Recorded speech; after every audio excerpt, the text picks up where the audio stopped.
To give you some ideas on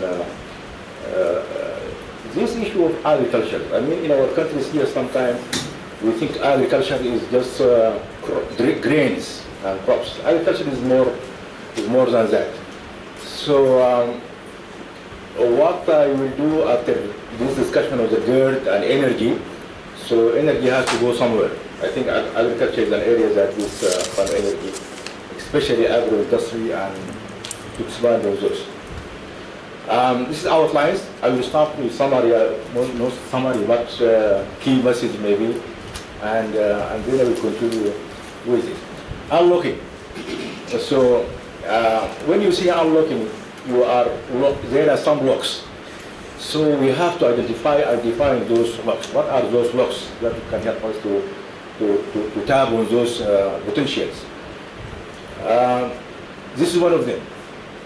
Degradation of the watershed. This is from Ethiopian highland, and these are some potentials areas for production.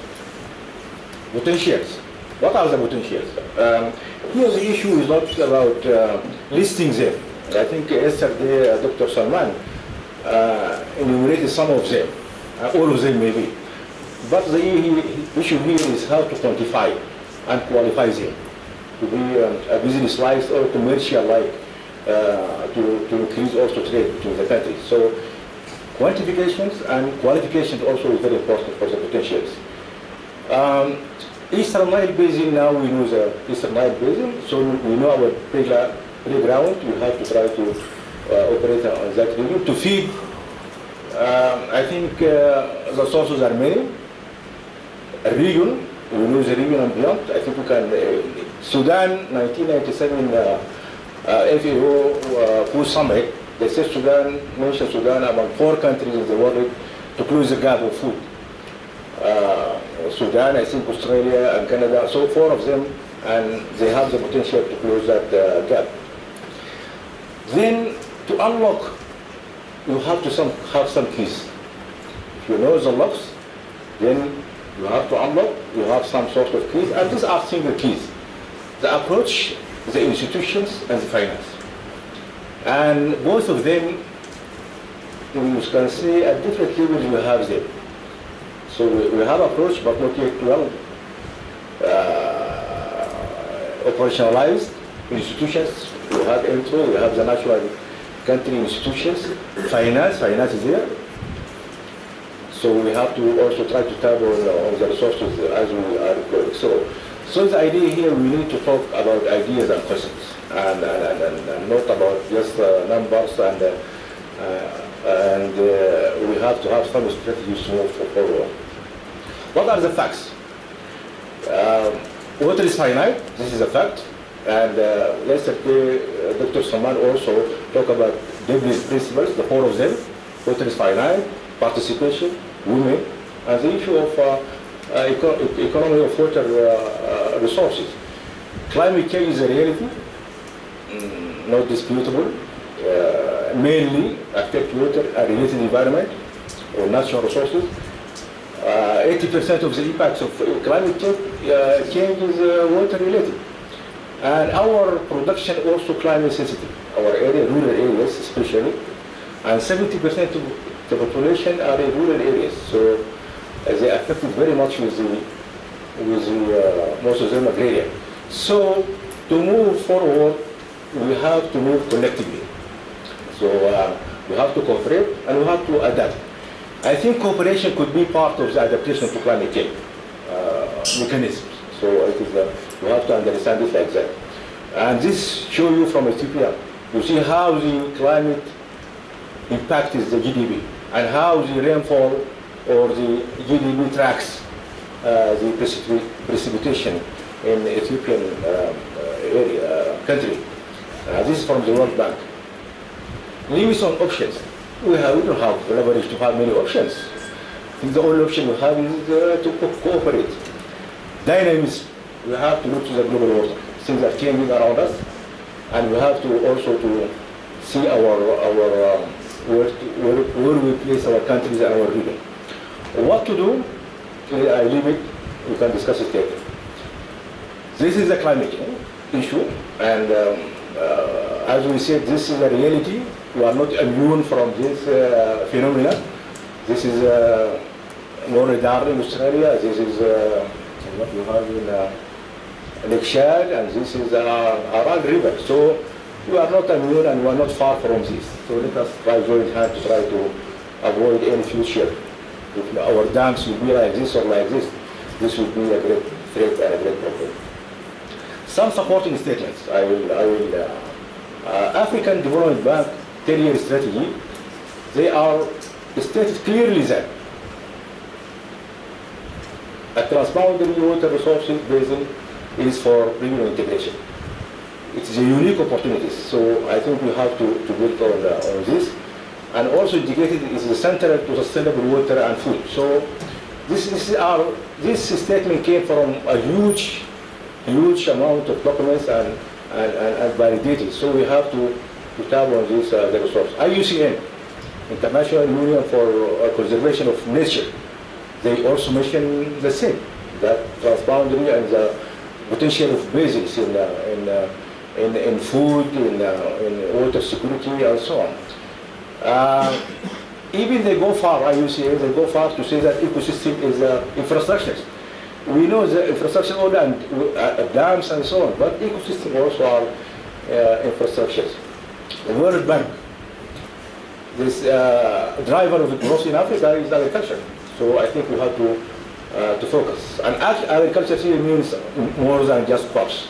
It's crops and livestock and other sorts of natural system products and services. Economy of scale. I think this is very important because now we look to agriculture as non-economical activity, because economical activity. The World Bank 2013, the estimate is that economical activities in agriculture are about $313 billion in Africa. And it goes up to 1 trillion in 2030. And this is under a very low productivity. If you go high, then this number will go high.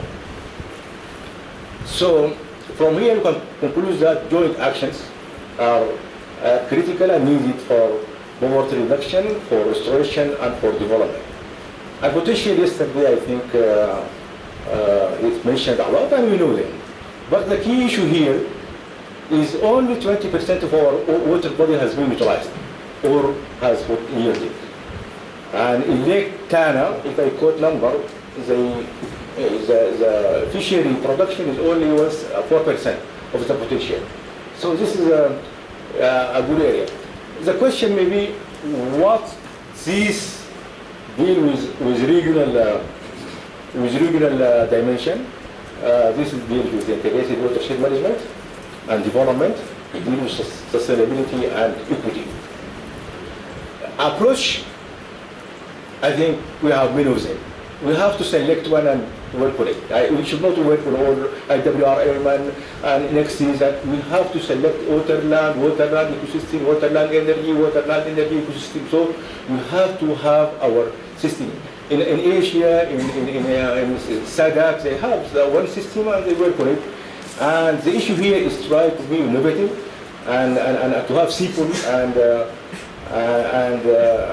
implementable practical approach.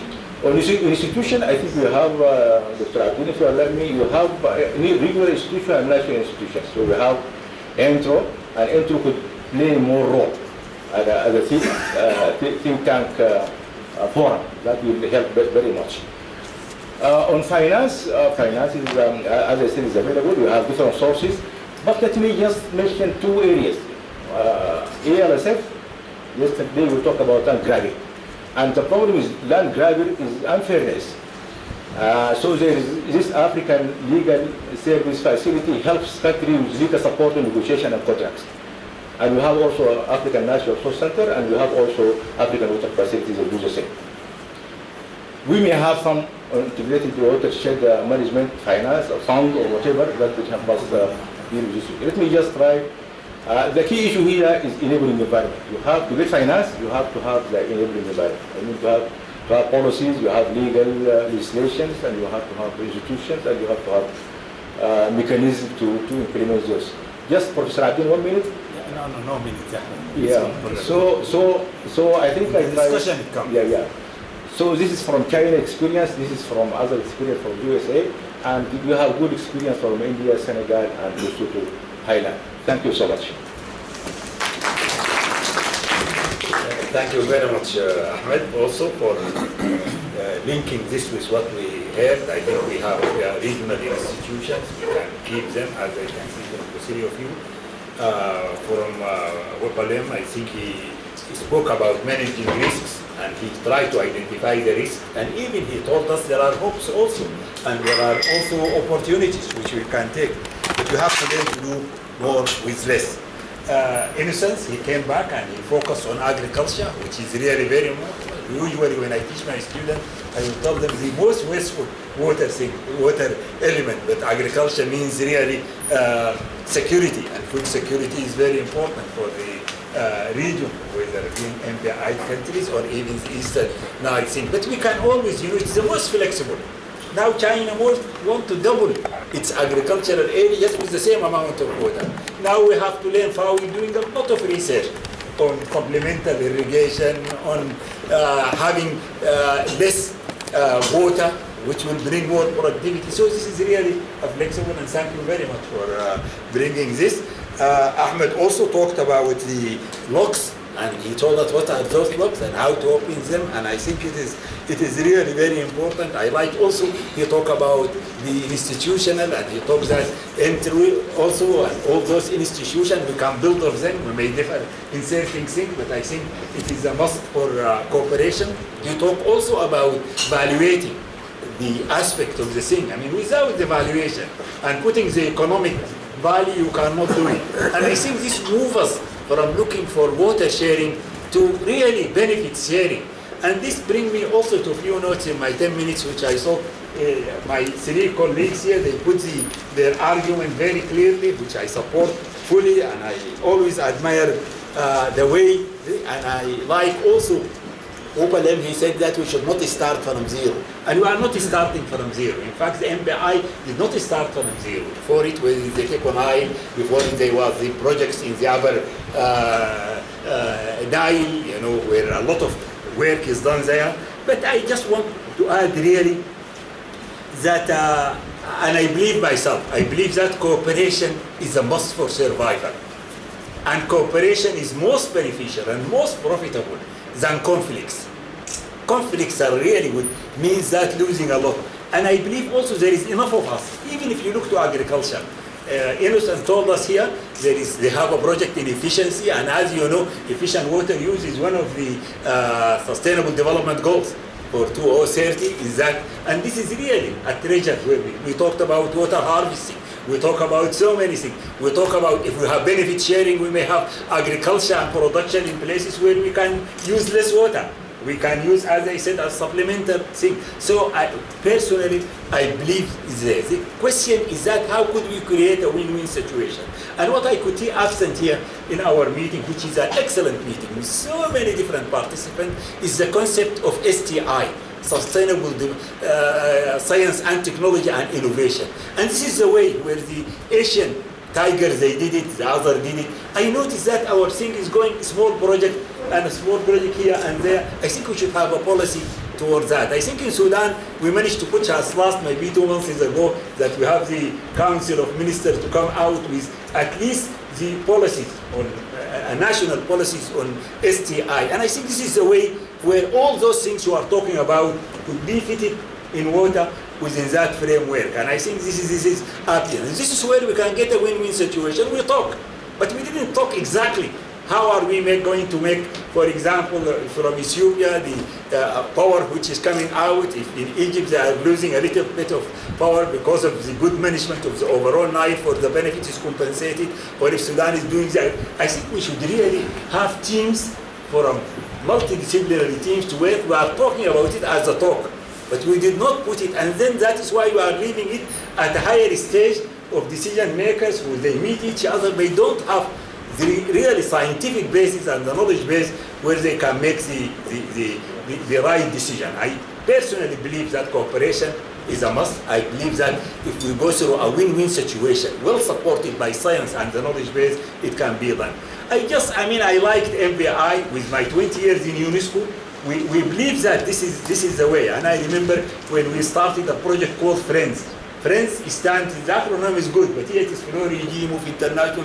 It started in Europe and was very successful in Europe. They exchange data, the hydrological data, they exchange softwares for working, modeling. In our countries, it was very difficult. But I remember it was put in my shoulder the responsibility to start Friend Nile.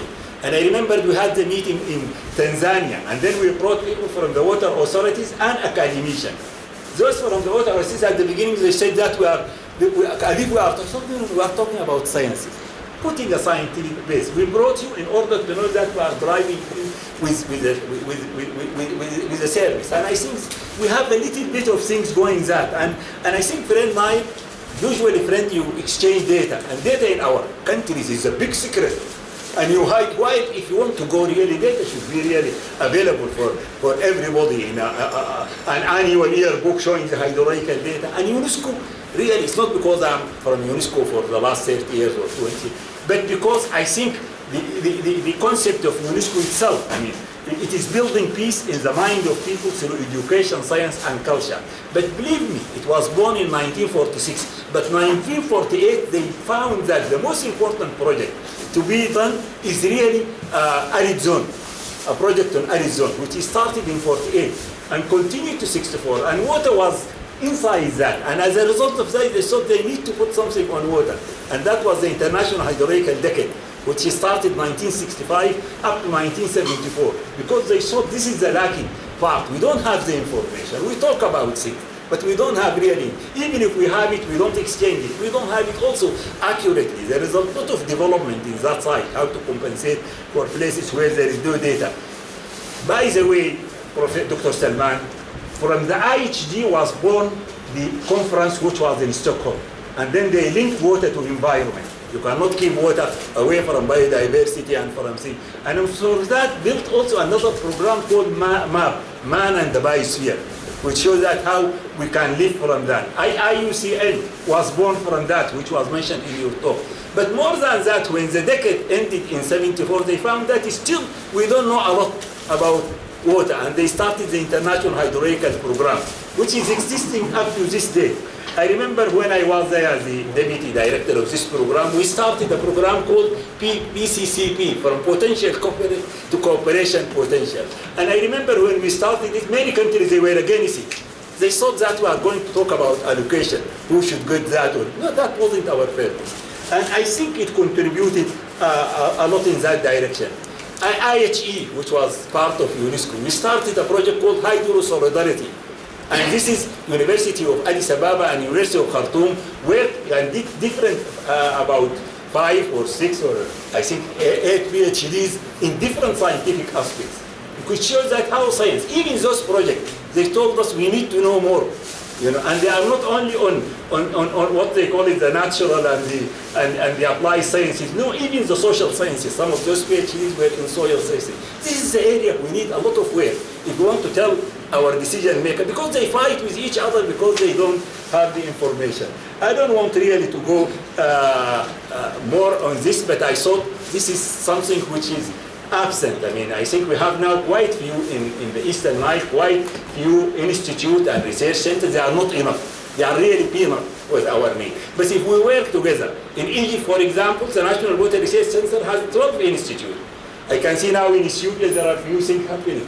In Sudan now also we are starting few. So if we can build also in enhancing the knowledge base, and it should not be only from the water and the engineer and the scientist, and the economy, the valuation, and the valuation of the thing is very important. I'm sorry to take this time, but I thought it is an opportunity to bring a dimension which was not there, but my 3 colleagues in here, I think they brought to you, and if I may get one message, is that we need to work together.